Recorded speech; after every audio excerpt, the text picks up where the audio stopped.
자, 그 다음에 3번 가보도록 할게요. 자, 다음은 세종실록에 실린 세종대왕의 주체적 음악관에 대한 것을 이야기를 하고 있었습니다. 올해 정말 제가요, 회례음악과 관련된 거를 엄청나게 강조를 많이 했었을 거예요. 회례안에서 어떤 악기가 쓰이느냐, 그리고 회례안에서의 우리가 자주적인 어떤 부분에 대한 거 맨날 악만 할 수가 없다. 그러니까 어때요? 향악적인 것들. 그러니까 회례라는 것은요, 우리가 악악 부분에서 저하고 같이 공부하셨던 분들은 기억이 살짝 나실 수도 있을 텐데요.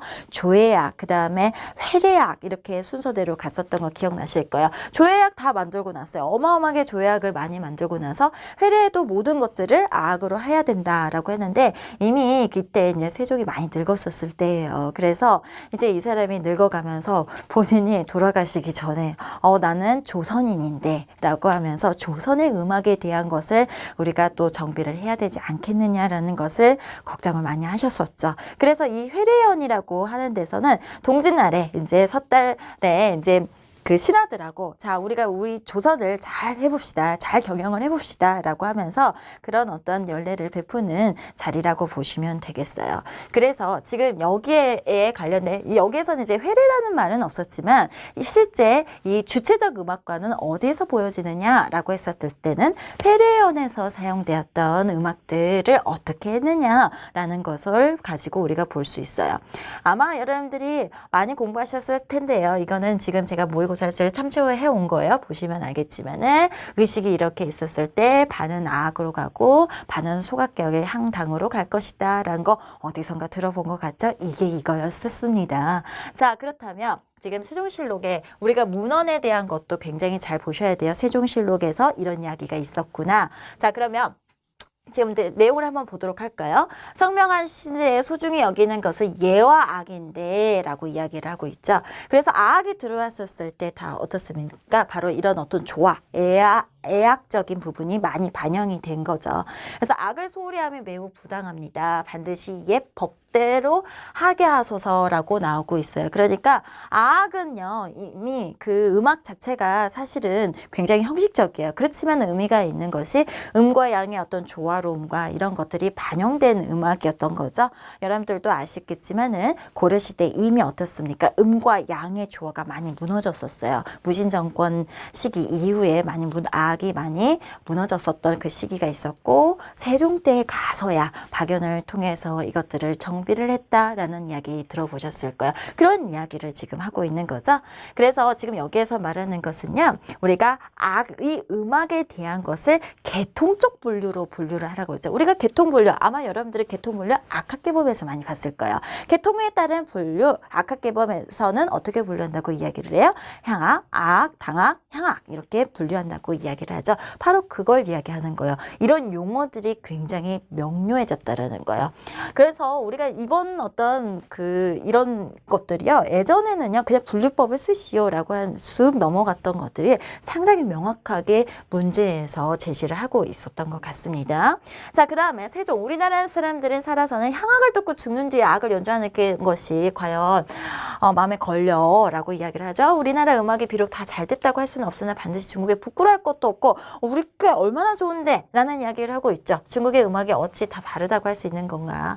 우리는 본디 향악에 익숙하니 종묘 제사의 조상들이 평상시에 들었던 음악을 쓰는 것이 어떨지 그것을 누구와 상의를 해보게 라고 하면서 이야기를 하고 있는데요. 아마 앞에만 읽었던 분들은요. 바로 지금 이제 앞에 박연이 나왔기 때문에 박연하고 성연하고 같이 세트로 나오는 거 아니야? 그러시고 오답을 좀 많이 쓰셨던 것 같아요. 보니까.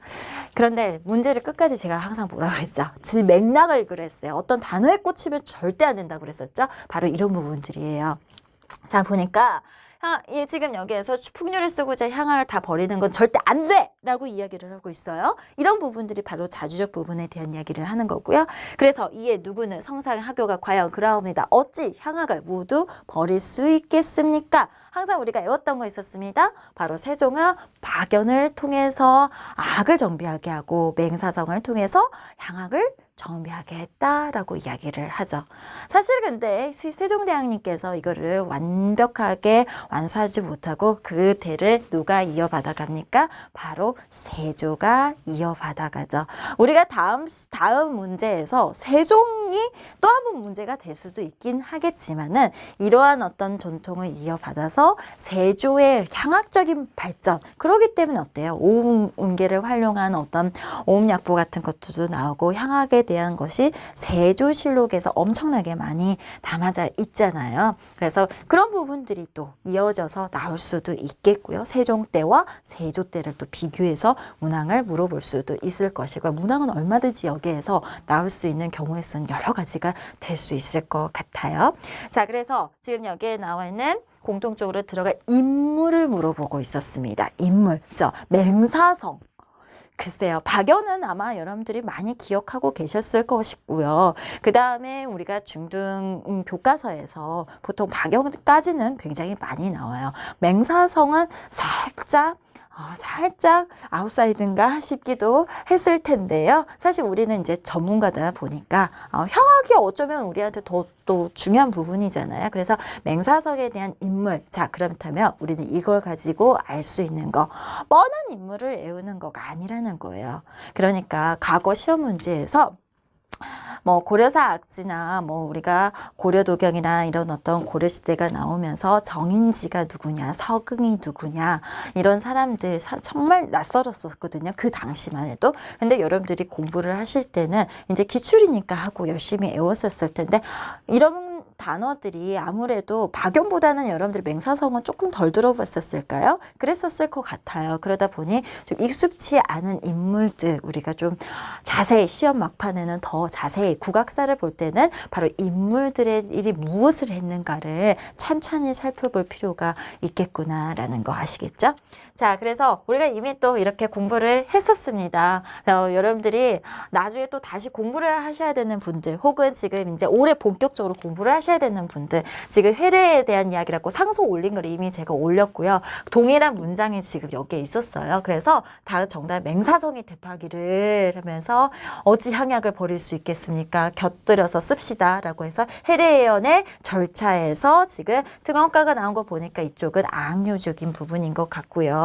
그 다음에 뒤에 나와 있는 거는 지금 이제 소각적인 계열이 오작 이후로 오작이라는 거 다섯째의 잔을 이야기를 하는 겁니다. 이렇게 함께 썼다라는 것으로 나오고 있었습니다. 이 세종 시절의 음악은요, 사실 어떤 음악, 악곡에 더 우리가 주민을 하는 것보다도 사실은 더 중요한 포인트가 의예요. 왜냐라고 한다면 이 자주적인 거, 사실은 이 음악들은 오랫동안 지금 우리가 세종의 음악을 기억하고 있는 거가 많지 않잖아요.